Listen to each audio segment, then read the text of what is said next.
Welcome to this video demonstration of the 2018 Renault Capture satellite navigation system. So first of all, this is all touchscreen. So if we hit that box, that will open up the satellite navigation section, if you like. And then we've got nav down the bottom just here. If we hit nav, you can see that we've got the options of destination, route, traffic, map, or settings. So if we would hit map, for example, we'll go back to where we were just a moment ago, and literally you'll be looking at the map section for the car. Just here will allow us to zoom in and out of the map. We can change it from 3D to 2D, back to 3D again if we wish to, and then we can shut that section down. Obviously what you're going to be using most of the time will be destination. So if we hit the destination button, we can input an address. We can look at previous destinations, points of interest, favourites. We can look at a map coordinate, or we can go onto the map itself and move the cursor around to select a point for ourselves.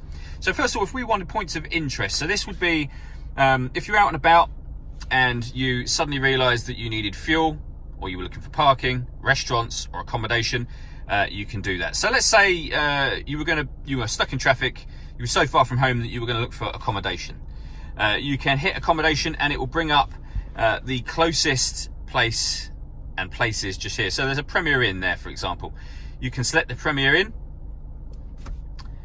and it will then guide you to that Premier Inn. You can see it on the map just there. We can hit select.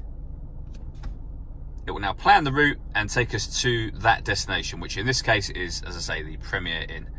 We can stop that route guidance if we wish to, or we can go to destination, and most of the time you're going to be inputting an address. This is how satellite navigation is generally likely to be used. So you can do full postcode input into this car. So as you start typing the postcode in, it starts to limit your options. You could just select that if you wanted to. It's giving you an address. We're going to put the full postcode in, and once we've done that, you can see it'll give us a line. We can select. We can input the street if we want to. We can input the house number, or you can just select that destination and it will take you to that postcode point. It will show you on the map to make sure that you're happy with it first.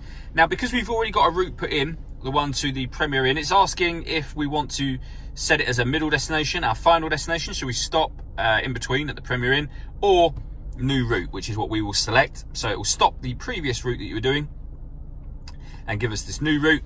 And you can see just down there, it will tell you how long and how far. So it's 15 miles, it will take 29 minutes. It's working on the route, and then it will give us that route there. It is indicating something in red, you can see at the bottom there. So that is to do with the traffic. If you hit that box, it's telling us that there's queuing traffic with average speeds of 6 miles an hour in 7.8 miles.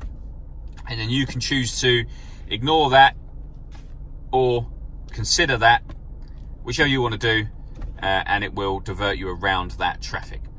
If you'd like to come and see this system working for yourself, please feel free to call any of our MJA sites. We'd be only too happy to demonstrate it to you firsthand.